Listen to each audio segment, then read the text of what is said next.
Nakakadiri at nakakatakot pa rin ba ang movie na to 20 years later? Tungkol ito sa isang lalaki na dumaan sa isang kalsada sa gitna ng gubat nang abutan siya ng traffic. Sa hindi inaasahang pangyayari, may mababangga siyang isang sasakyan na nasa gitna ng kalsada na may sakay na magkakaibigan. Dahil nga sa parehas ng sira yung mga sasakyan nila, nag-decide yung lalaki na sumama sa kanila para makaalis doon.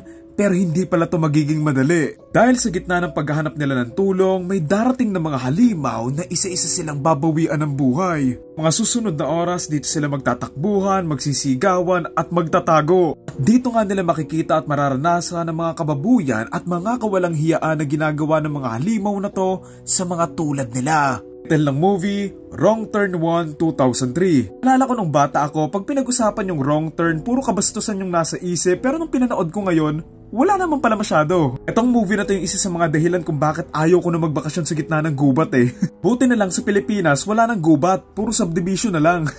Alala ko pa ng bata ako, sa sobrang dami kong napapanood ng mga movies na tungkol sa ganito, iniisip ko, normal ba sa ibang bansa yung ganito? Bakit ang daming movies na tungkol dito?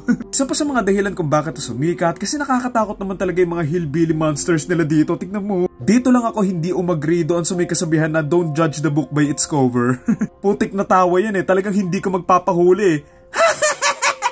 Nakakatakot pa sa kanila, para lang talaga silang mga tao na pwede silang magkatotoo. Panood ko na to before pero sobrang nakalimutan ko na kasi bata pa ata ako noon and nakalimutan ko na minumukbang pala nila yung mga tao. Akala ko pinagtitripan lang nila eh.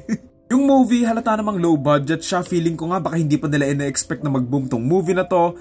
Pero na-maximize naman nila yung budget nila na pwede na yung movie kumbaga. Ito rin kasi yung time na sikat yung mga movies like House of Wax, Jeepers Creepers, Final Destination, kaya ang daling ibenta ng movie na to nung time na yon. Gusto ko rin dito yung bida na nasa may ghost ship. Gusto ko rin dito yung bida na nasa ghost ship din na nag-ala LeBron James or Michael Jordan kasi binuhat niya silang lahat dito eh. Siya yung tipo ng bida na bibihira mo makita sa isang horror movie kasi matalino siya and alam niya yung gagawin para makasurvive talaga. Kung may weakness man siya, ayun yung pagiging mabait niya eh.